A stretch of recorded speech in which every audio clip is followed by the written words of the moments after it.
Well, welcome back to another episode of the My Woodland Life series. I'm back here with Ben, and this time we're underneath his woodland workshop behind me, which we will talk about in a bit. But today's episode is another traditional woodland technique where we're going to learn, or Ben's going to teach you, how to make a besom-broom or a besom-broom. It can be said differently depending on where you're from. It's an old school technique. They were widely used certainly hundreds of years ago, but they're coming back into fashion now, and it's a really interesting kind of woodland craft that some of you guys can certainly try and do back at home, even in your back garden.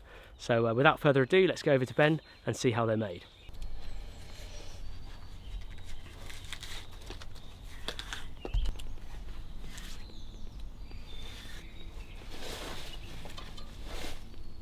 When I got this birch, it was in leaf and it had catkins on it. So what I'm doing is just trying to strip as many of these catkins off as I can, picking up a piece. It's not going to affect how the broom is, how it works, but they should eventually fall off.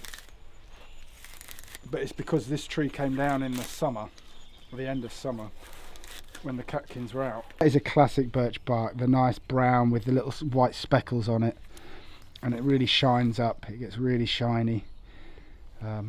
So you can do anything with this birch. Yeah. It's brilliant. It's just so strong. All these ends, it's so strong. You can wrap that right round your finger, and it doesn't snap, doesn't do anything. That's why it makes a really good broom. So how soon after it dying or you felling a tree would you need this to be? You could use it straight away. You could use it straight away, or you can store it. Birch actually stores quite well. I've stored it for, a couple of seasons before, as long as it's aired. Mid to late summer, I took this tree came down, and so it hasn't dried and it hasn't gone brittle. It's very different birch. It will stay like this. That's quite a while it's been down then, really. Yeah, in terms and of... it still bends like a fresh, as if it were growing. Yeah, it holds really that good. sort of moisture. Yeah.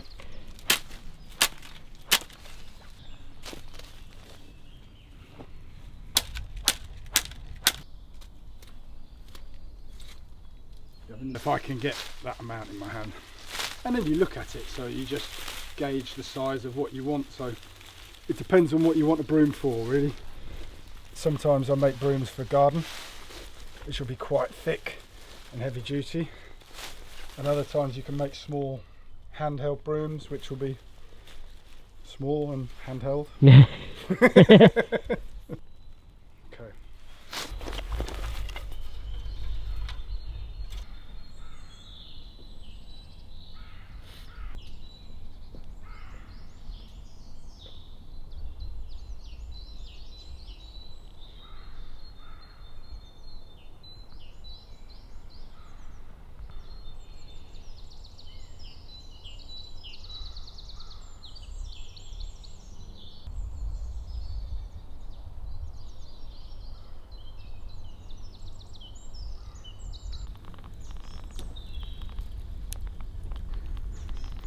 What have we got in here, Ben?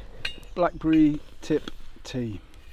So I've been around and collected a good handful of blackberry tips that are the new shoots that are coming out on the blackberry stalks from last year, and it doesn't look too appetizing. Yeah. But that is a very good cup of tea.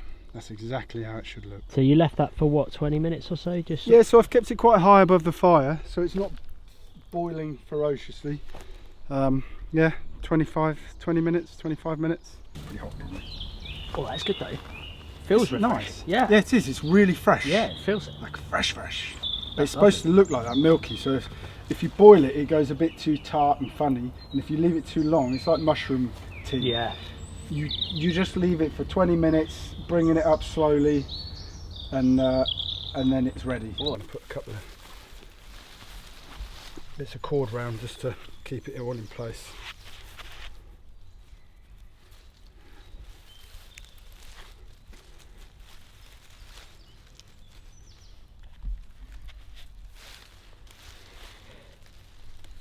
But that's what I was saying is it's a good kind of project, isn't it, that you can do it's a really almost good project, at any time yeah, of year, really. Yeah, you can use anything. I mean, spruce would be quite good, but because it's quite flexible. Spruce tips stay quite strong and flexible, so if you're in the States and you've got a lot of spruce, then that would probably be what I would go with. But also they have a lot of birch in the States as well. That's true, yeah. If they're not short of birch. So this is my shave horse, which is usually used for stripping poles or clamping down and holding a piece of material while I'm working with it. So quite often I use this for spoon carving, spoon making. Now these two bits, I've just put these on here because what I want for this application, ideally what I want is this wire to be coming up through here, and then I need to be able to clamp this down. So usually this would be used with a piece of wood, and I would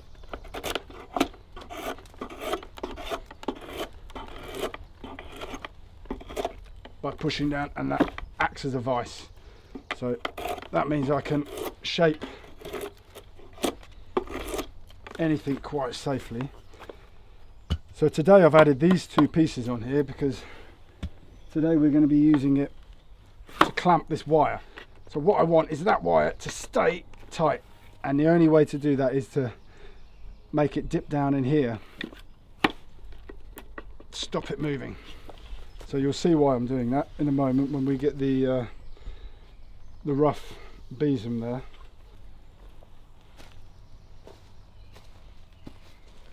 I'll take off later. I'll remove these and it'll just be a shave horse again. Okay. With this loosely tied, first thing I'm going to do is try and get a wrap just around the middle here. So I'm going to put one here, and then I'll put another one here, and then I'll put another one further up here to hold the head. I'm just going to get the wire to come through. So you don't put any handle in yet as such? I'm not putting a handle in yet. The handle will go in once this is all tied up and tight. Then the handle gets forced in.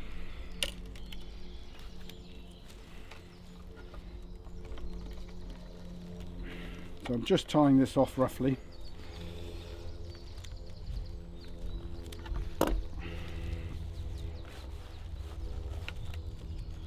Pulling it a bit tight. Okay, so then I roll it like this. Pull. Then I release the wire, clamp down.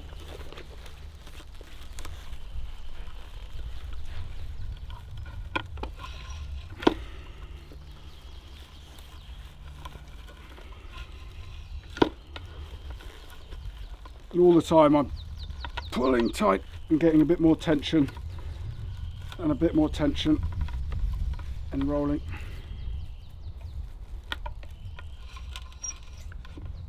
So I release my grip on here every so often, and it allows me to pull more wire through.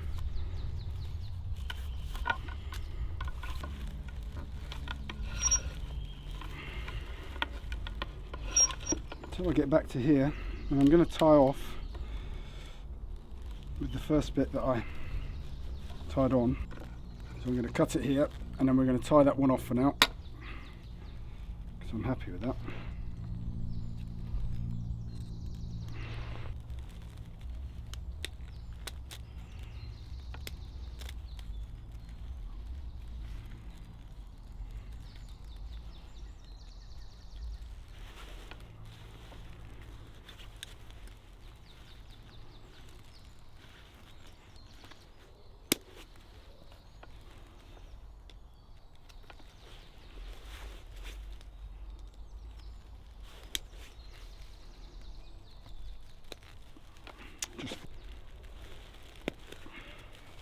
Okay, so that's the first wrap done, and that actually is very tight.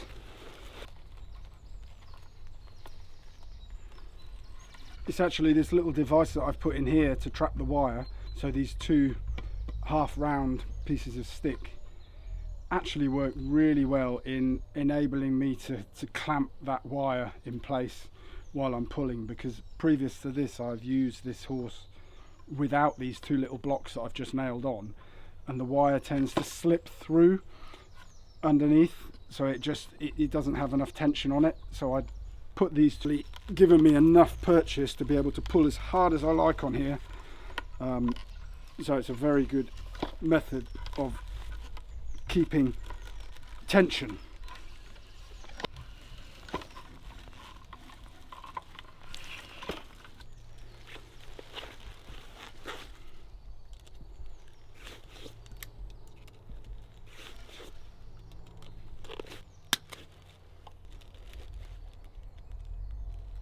It's actually holding quite nicely.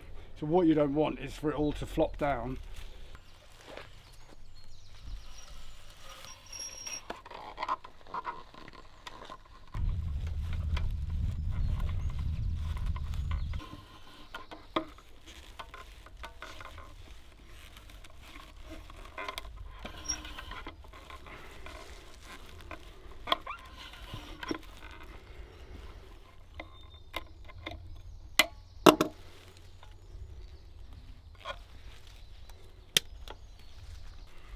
Okay, Mike, so It's looking good, it's looking like a broom. so the next stage on this is to trim this back edge. So usually I would do this with my axe.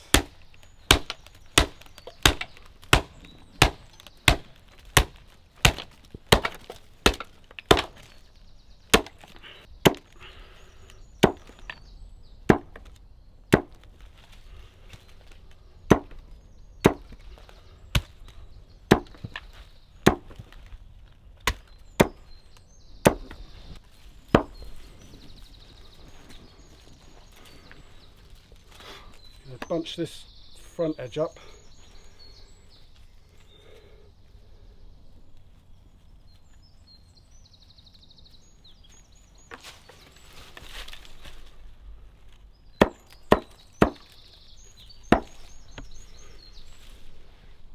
Beautiful.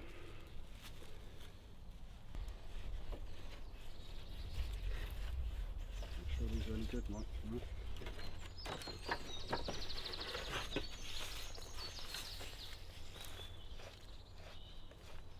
That's strong enough,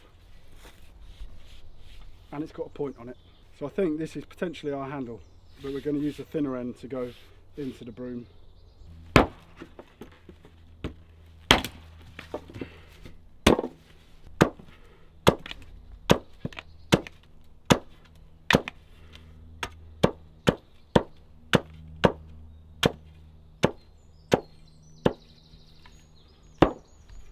So that's the point that's going to go through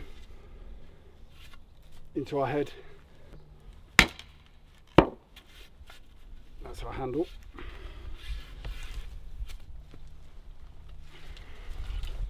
So the idea is to try and get this as central as possible. It may start off in the middle, but sometimes it just works its way to the edge. So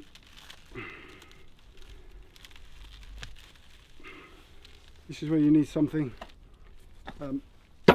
rigid under your feet, so you're going to need something steady that you can knock this down onto.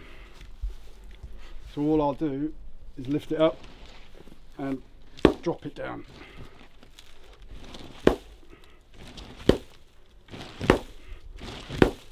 And this is working its way up through the broom. You might have to reposition it occasionally because it wants to wander.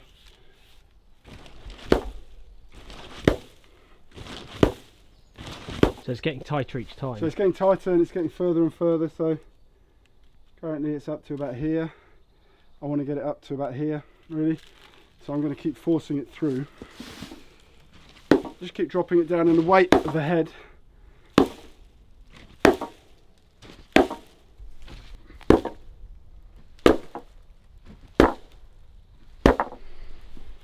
up here somewhere. So it's getting there. That, Mike, is That is finished article. your finished besom. Look at that. Should we see if it works? Yeah, let's give it a test.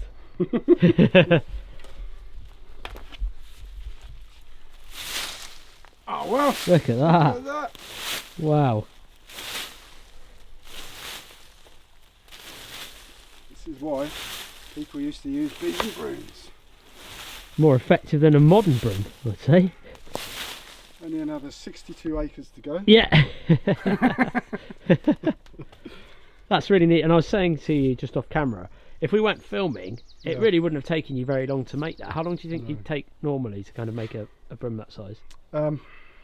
Should take about 20 minutes. 20 if minutes. you've got everything together, so you've got your wire and you've got all your birch cut, Yeah. and you've got a stick, and a shave horse, and you know you're ready. Yeah, 20 minutes. Yeah. It's You can always, if you don't have a shave horse, you can always use, so you can put the wire into a vise or something, some other method of being able to clamp the wire X amount of distance away from you, so you can then wind up to it. Yeah. You don't have to have a shave horse. Okay. There are many ways to do this, but it's just the tool that I have that I utilise for these jobs. But this besom will last, I'd say 5 years easy. Really? So 5 you would years? get 5 years use out of this. I've got besoms that I've used for longer than that. That's my besom over there. That's a year old already. Yeah, it's amazing, isn't it? I'm really impressed actually with the sort of simplicity behind it, but also how effective it is as well. It's really effective. Yeah. It's ridiculously effective. It's really good. That I don't understand why people don't have them still. Yeah. Well, now they know. Now there's a project at home. Yeah. What it's sort a of very gauge easy project. wire would you use? Do you know what sort of wire? So this wire is 1.6 millimeter wire. That's the gauge of it. I looked at 1 mil, but it's a bit thin and it can snap when you twist it up. So this is 1.6 gauge wire from the garden centre. Okay. I bought it on a 30-meter roll, a 30-meter reel, and I think it cost £5, Wow. which is quite expensive. But I reckon I'd probably get about 15 brooms out of that. I'd have thought. so cost effective, So really. for isn't it? £5, 15 brooms. Yeah. That's quite good.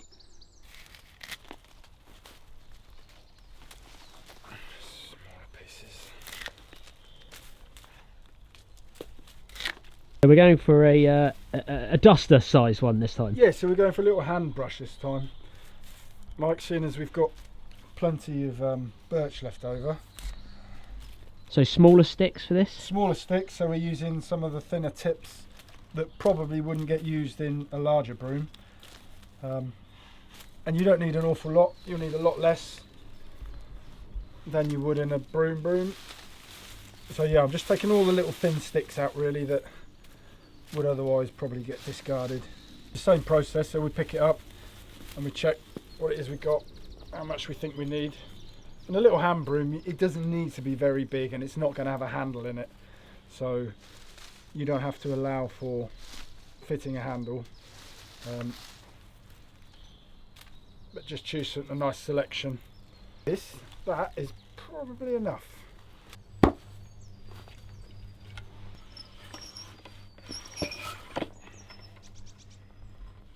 So same principle again, just take my wire out and give it a quick wrap so I can get some tension on it. And then I pull that through like that, pull it down. So that initial pull needs to be a sort of big. Yeah, it needs to be quite a big pull.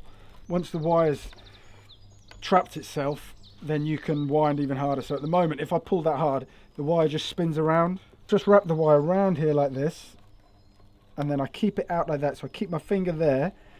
That wire goes up and down there, and I hold that still, and I'll keep wrapping with the wire there, and I'll put my finger back on that piece of wire. Otherwise, So it will skid. And otherwise it slips, so when I put tension on it, it wants to slip round. So if I hold it and tension it, that tightened up, and then I can keep winding forward with the pressure still on my feet on this clamp. So you've always got, if you're using a vise, you don't need to worry about keeping the pressure on there. So I wind it forward, release the pressure on them, keep winding.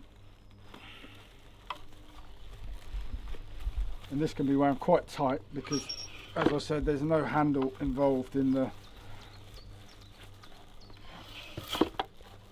handheld. You were saying some people can decorate the wire so you don't see it with leather or something.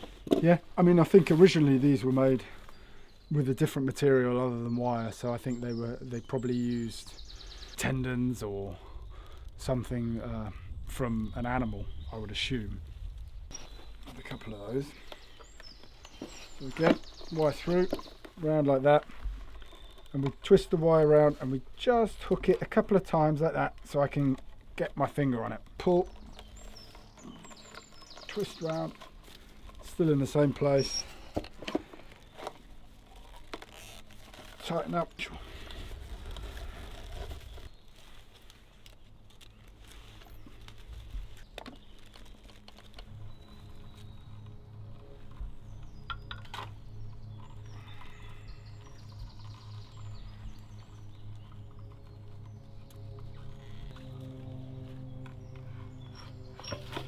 So I'm just going to trim it top and bottom.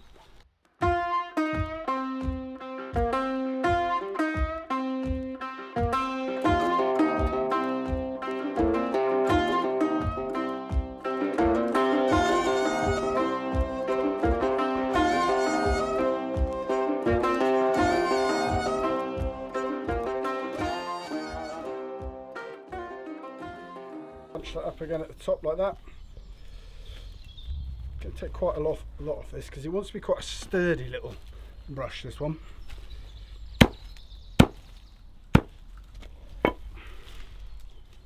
There you go. Look at that. That. See if it works.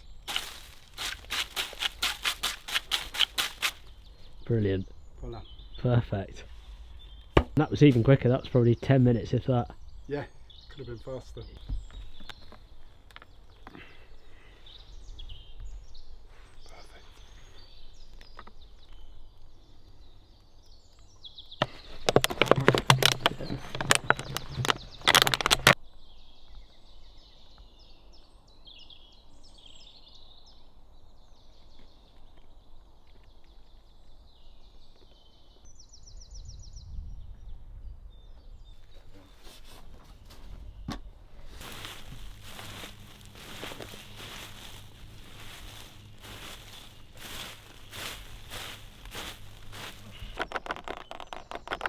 So that's been just a couple of hours, Ben, hasn't it? That we've yeah, three hours, maybe 2 hours. About 2 hours. It's quite slow. I would. Still a good amount. It's a good amount.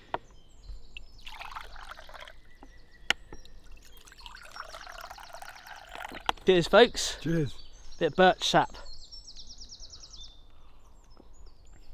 Oh, and it's chilled as well, isn't it? That's what I like about it. It's like, oh, it's lovely. Cool.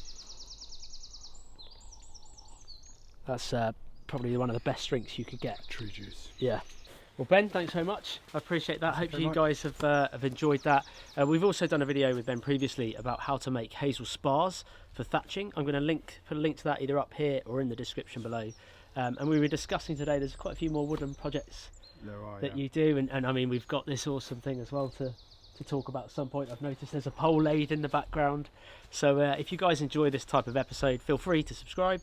And I'll link to the Woodland Life playlist down below, and expect some more woodland craft projects in the future. Cheers for watching, and we'll see you guys in the next one.